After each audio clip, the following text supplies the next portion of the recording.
Studies on Bilingualism.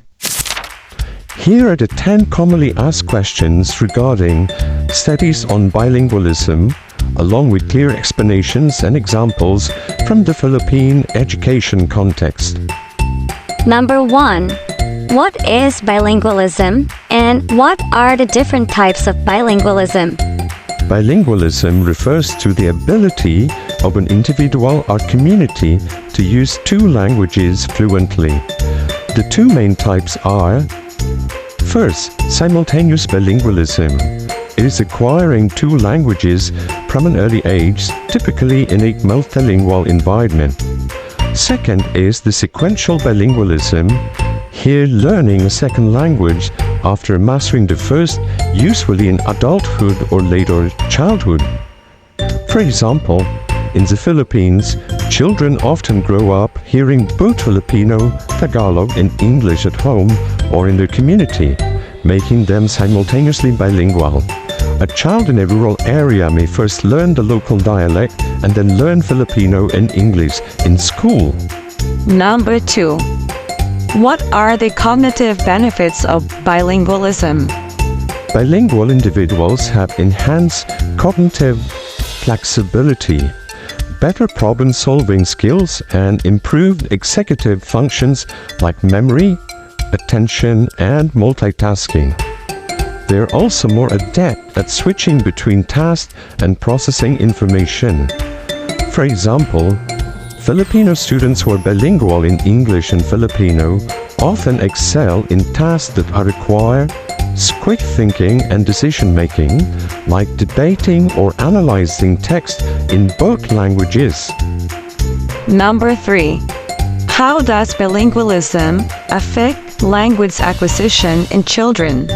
Bilingual children typically experience a delayed but balanced language acquisition process, where they acquire proficiency in both languages simultaneously.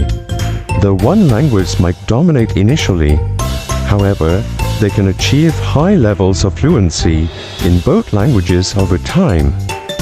For example, a Filipino child in an urban setting who speaks English at school and Filipino at home might develop fluency in both languages over time, with Filipino being stronger in the home context and English stronger in the academic setting.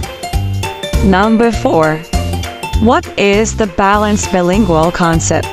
And is it attainable in a multilingual society like the Philippines? A balanced bilingual is the proficient two languages to an equal degree. However, this is rarely achieved as most bilinguals tend to have one dominant language. Achieving balance depends on exposure and use of both languages in daily life. For example, a Filipino student who uses Filipino at home and English in school may attain a form of balanced bilingualism in both languages, but may be more proficient in English due to the academic demands in English. Number 5. What is code switching? And why is it common in bilingual societies? Code switching refers to the practice of alternating between two or more languages or dialects within a conversation. This phenomenon occurs naturally in bilingual societies as speakers use whichever language best suits the context or audience.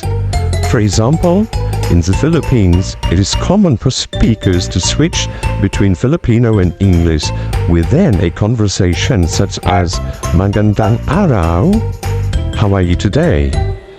This happens because both languages are widely used in everyday life. Number 6. What are the major challenges faced by bilingual students in the Philippine educational system? Bilingual students may face challenges such as language barriers in learning, where they may not fully understand academic content if it's presented in a second language like English, or difficulty balancing two languages with different grammar and vocabulary.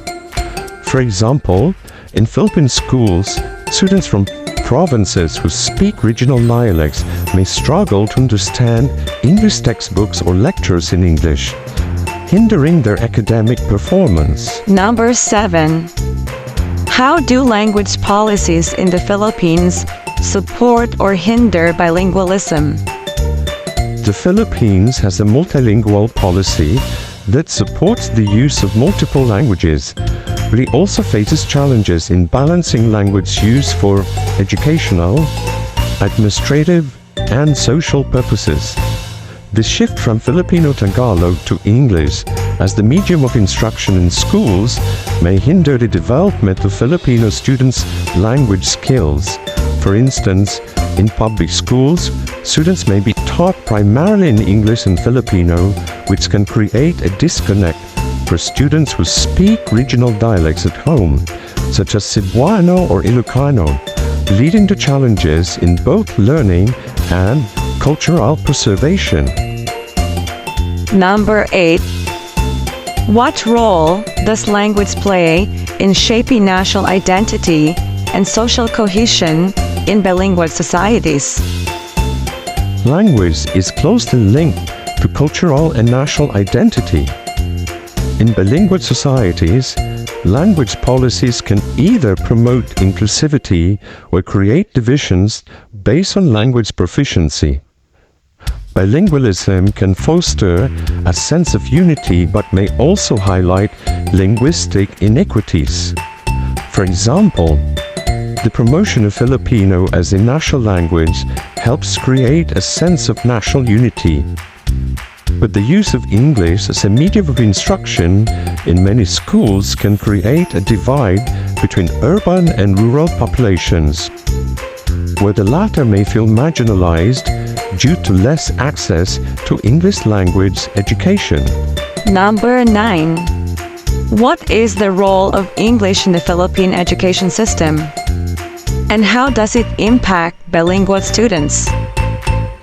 English is considered a vital language for academic success, economic mobility, and international communication in the Philippines. It is the primary medium of instruction in most subjects from elementary to tertiary levels, which can create opportunities but also challenges for students with limited English proficiency. For example, a student in the Philippines may excel in Filipino but struggle with subjects like science or mathematics, which are often taught in English, affecting their overall performance and confidence. Number 10. How can the Philippine educational system improve bilingual education to better serve its students? Bilingual education in the Philippines can be improved by integrating both languages, Filipino and English, in a more balanced way across the curriculum.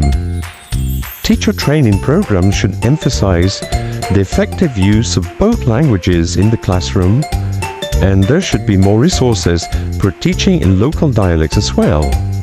For instance, schools in regions like Mindanao could adopt more inclusive bilingual programs that incorporate regional languages like Cebuano or Hiligaynon alongside Filipino and English, providing a more equitable learning experience for students from diverse linguistic backgrounds. That's the end of the 10 common questions related to the studies of bilingualism. Again, this is Michael, and thank you for your time and attention. Shukran jazilan. Masalama.